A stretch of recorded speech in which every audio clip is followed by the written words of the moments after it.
Assalamualaikum sahabat semua, selamat datang di seri kehidupan. Seri kehidupan tak selalu bahagia, tapi setiap adegannya selalu punya makna. Hari ini saya akan membagikan cerita yang sedang viral. Seorang polisi sombong yang menilang paksa seorang kiai di Surabaya mendadak berubah menjadi babi di tengah jalan. Jeritan dan azab mengerikan turun di hadapan warga yang hanya bisa gemetar ketakutan.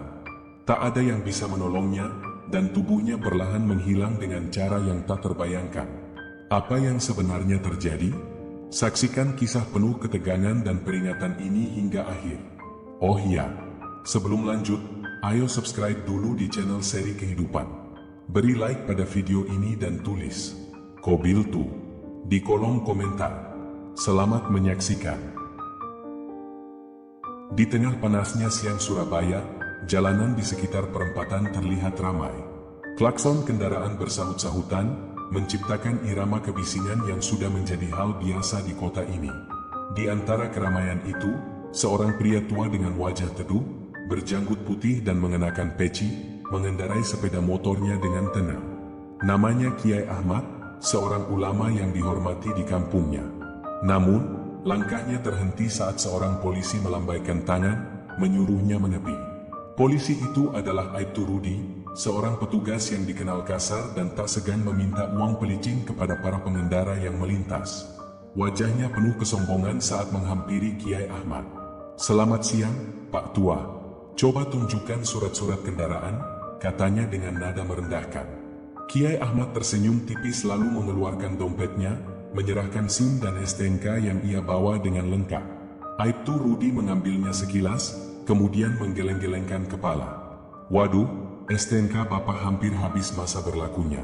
Ini bisa kena tilang, kecuali Bapak mau damai di tempat," katanya, menyelipkan kalimat dengan makna tersirat. Kiai Ahmad menatapnya dengan tenang. "Maaf, Pak Polisi.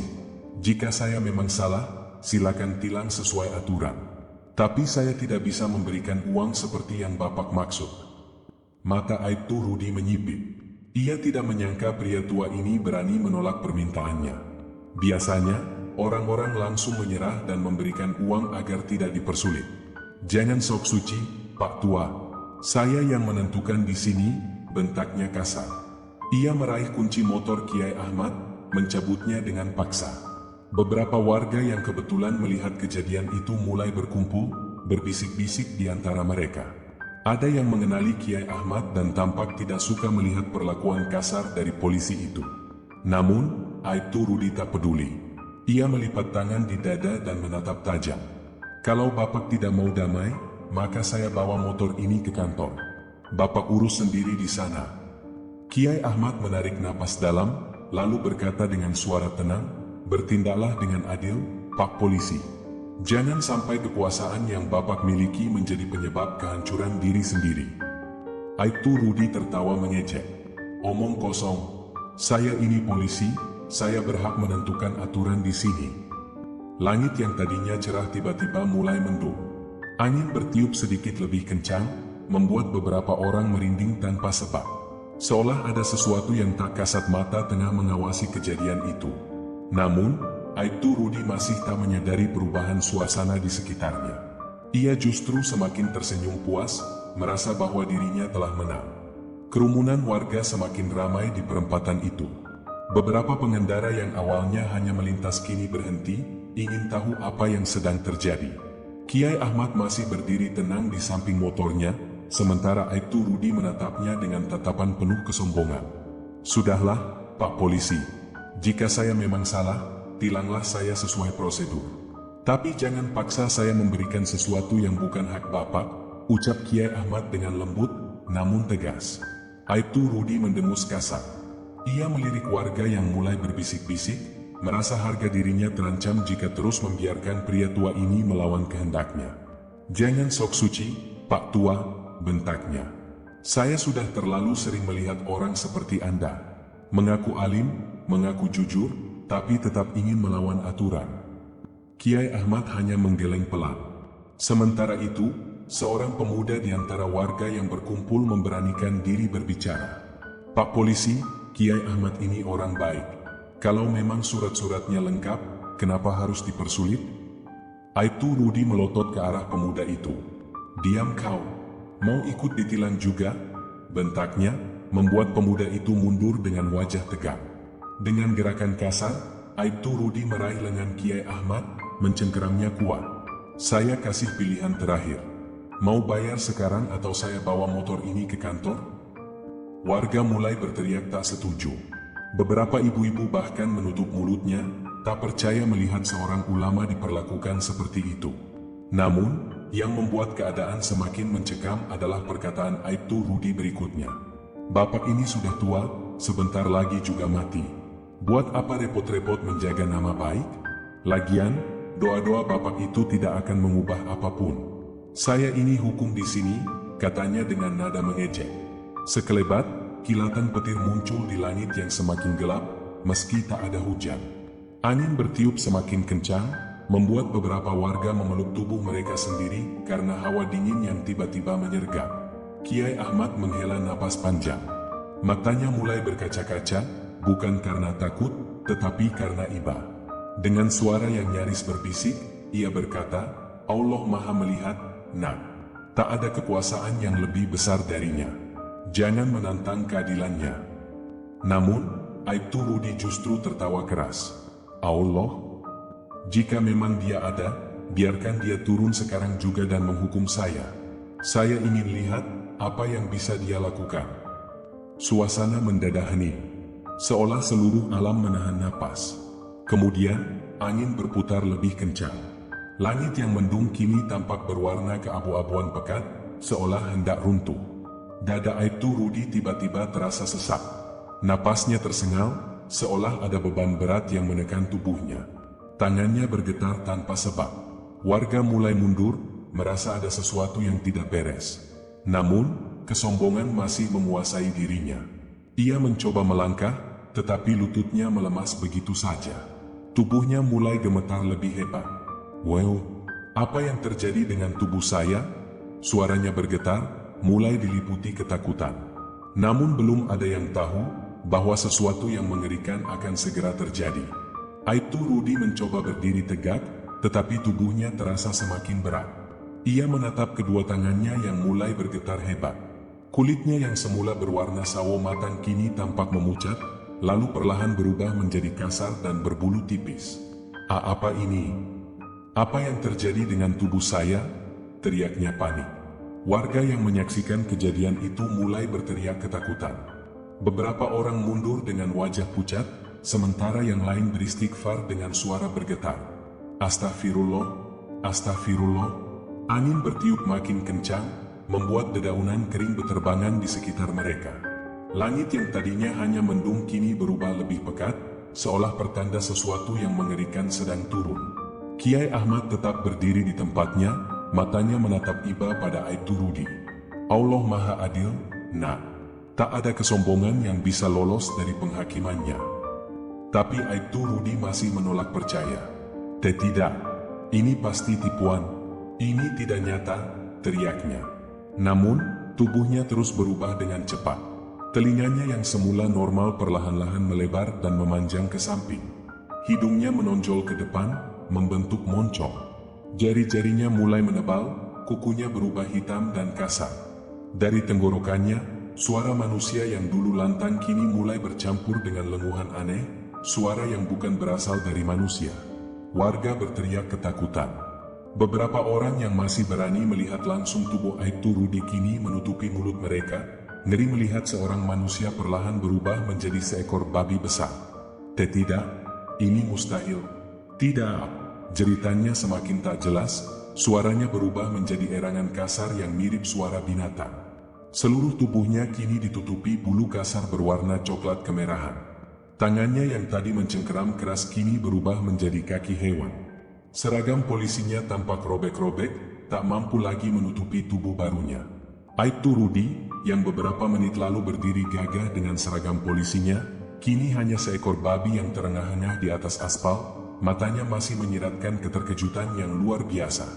Warga berlarian menjauh, beberapa bahkan berlari tanpa arah. Ada yang berteriak tak percaya, ada yang langsung bersujud, menangis, memohon perlindungan kepada Allah atas apa yang baru saja mereka saksikan. Salah satu pria tua di antara kerumunan menggigit bibirnya, tubuhnya bergetar hebat. Saya tak pernah melihat hal seperti ini seumur hidup saya. Gumamnya dengan suara serak. Babi itu, Aibtu Rudi, masih terengah-engah, mencoba bergerak dengan kaki barunya. Namun, gerakannya kikuk, ia tak terbiasa dengan tubuh barunya. Ia mencoba bicara, tetapi yang keluar hanyalah suara geraman rendah. Matanya yang dipenuhi ketakutan memandang ke arah Kiai Ahmad, seolah memohon pertolongan. Namun, Kiai Ahmad hanya menundukkan kepala. "Kau sendiri yang menantang keadilannya, Nak," ucapnya pelan. Langit tetap kelam. Suara petir menggelegar, seolah menegaskan bahwa ini bukan mimpi, bukan ilusi. Ini adalah kenyataan. Dan azab itu belum berakhir. Babi besar itu, yang dulunya Aibtu Rudi, meronta-ronta di tengah jalan, mencoba berdiri dengan keempat kakinya yang baru. Napasnya memburu, matanya liar, dipenuhi teror yang belum pernah ia rasakan sebelumnya.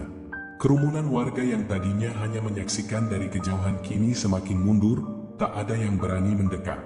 Suara istighfar terdengar di mana-mana, beberapa orang langsung menangis ketakutan.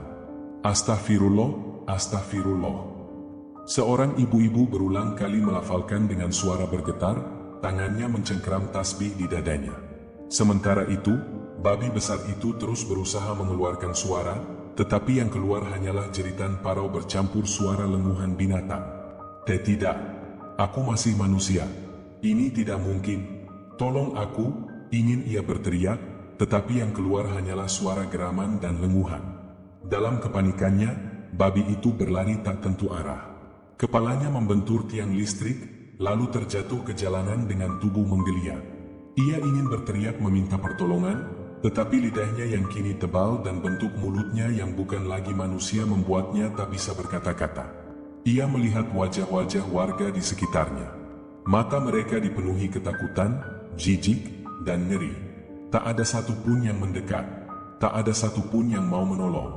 "Tidak, aku tidak mau jadi seperti ini," pikirnya, tetapi tubuhnya telah mengkhianati dirinya sendiri.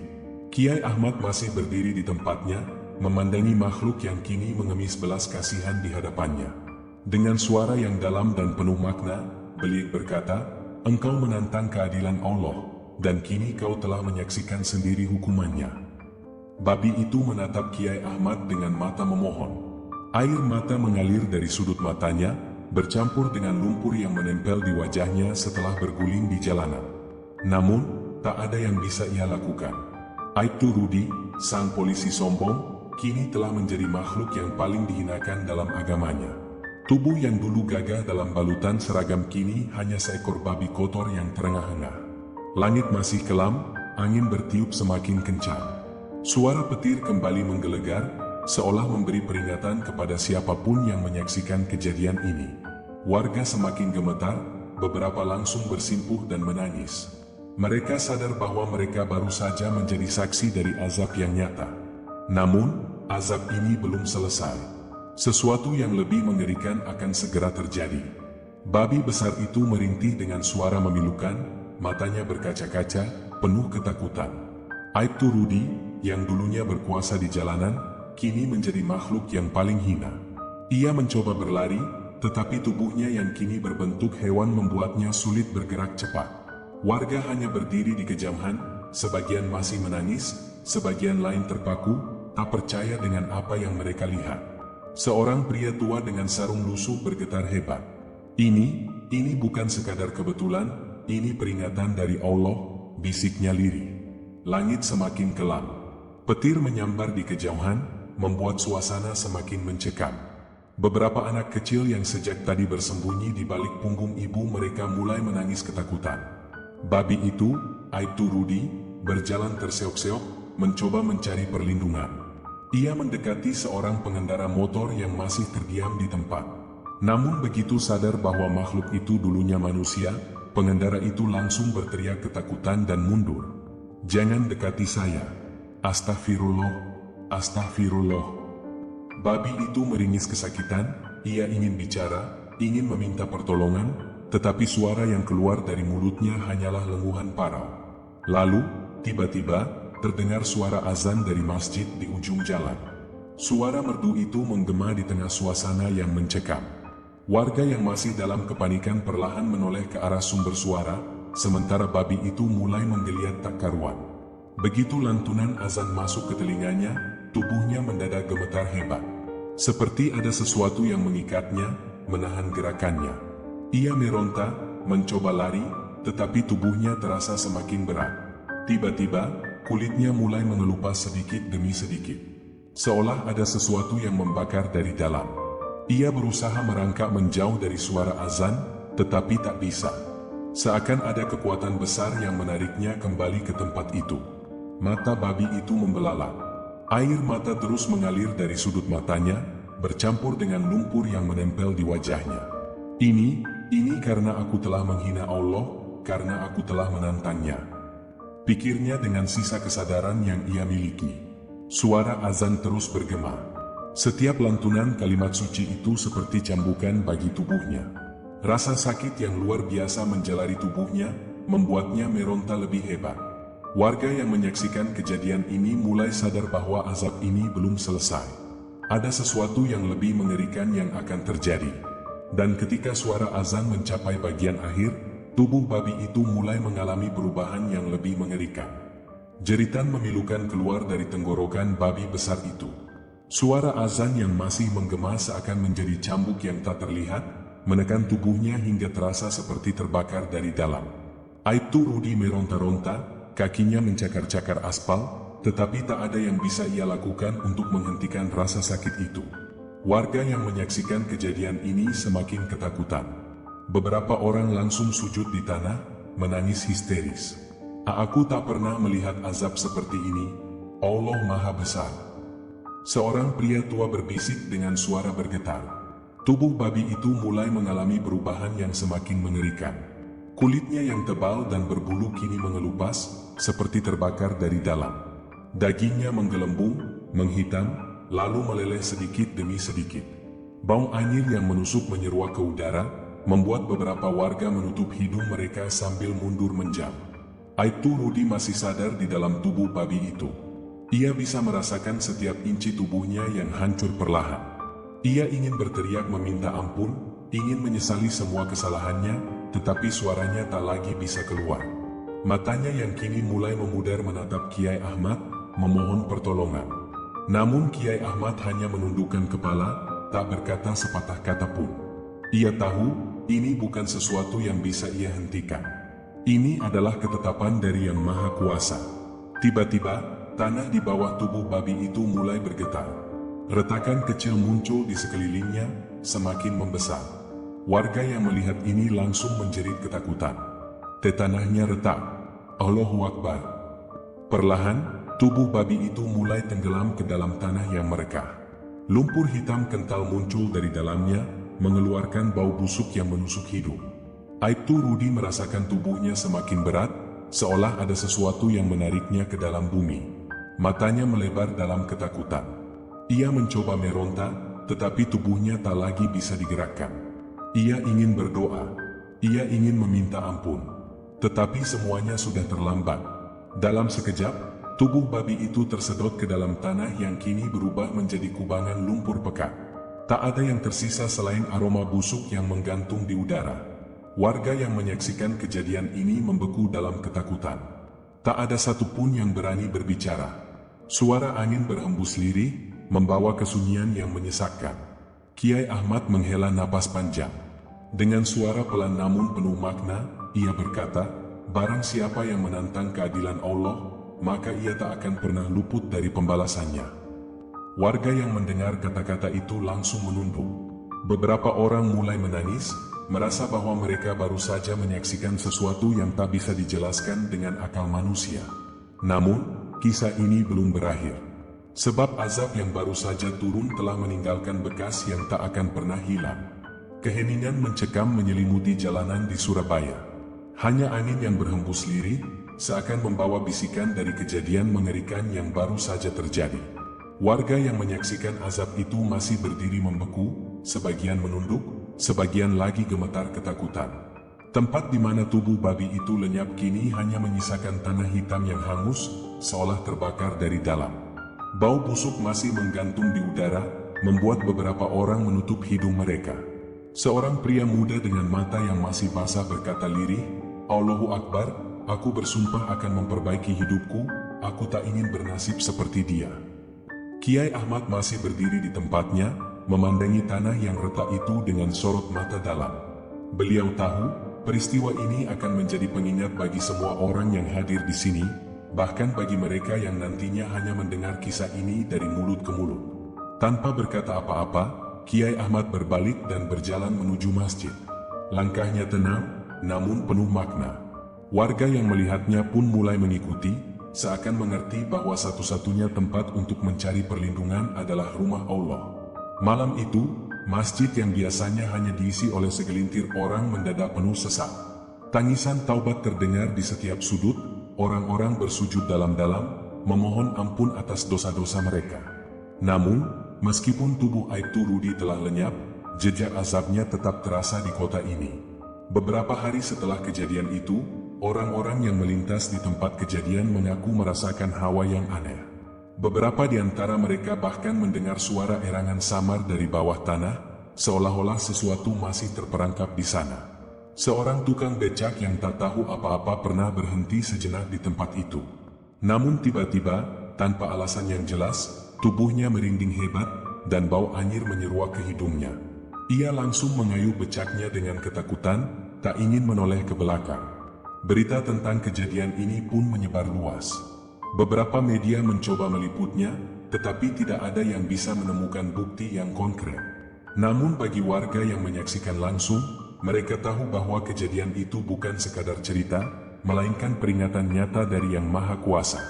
Hari-hari berlalu, namun tidak ada satupun polisi yang berani melakukan razia di tempat itu lagi. Bahkan, banyak dari mereka yang memilih berhenti dari pekerjaannya, takut jika mereka suatu saat melakukan kesalahan yang sama. Sementara itu, keluarga Aibtu Rudi menghilang tanpa jejak. Rumahnya dibiarkan kosong, lampu-lampunya tak pernah lagi menyala. Orang-orang yang melintas di depan rumah itu hanya bisa berbisik pelan, takut mengungkit nama seseorang yang telah mendapatkan azab dengan cara yang begitu mengerikan. Warga pun semakin sadar bahwa tidak ada satupun manusia yang bisa luput dari keadilan Allah.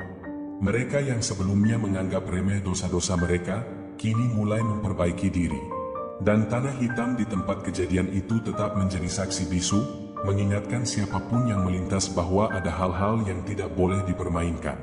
Karena ketika seseorang menantang keadilannya, maka ia tak akan pernah bisa lari dari pembalasan yang telah ditetapkan. Hikmah dari kisah ini: setiap perbuatan yang kita lakukan di dunia ini akan mendapatkan balasan yang setimpal. Jangan pernah merasa berkuasa hingga menindas orang lain, karena sejatinya hanya Allah yang memiliki kekuasaan mutlak atas segala sesuatu. Sebagaimana firman Allah dalam surah Al-An'am ayat 44. Maka tatkala mereka melupakan peringatan yang telah diberikan kepada mereka, kami pun membukakan semua pintu kesenangan untuk mereka. Sehingga ketika mereka bergembira dengan apa yang diberikan kepada mereka, kami siksa mereka dengan sekonyong-konyong, maka ketika itu mereka terdiam berputus asa. Kisah ini hanyalah fiksi belaka yang dibuat dengan nuansa seolah nyata agar dapat diambil hikmahnya. Tidak ada unsur nyata dalam cerita ini, dan semata-mata hanya sebagai pengingat bahwa kekuasaan Allah itu nyata, dan setiap manusia harus berhati-hati dalam bertindak.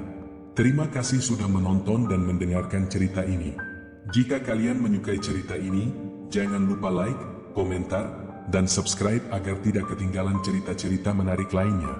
Tuliskan pendapat kalian di kolom komentar, dan sampai jumpa di cerita selanjutnya.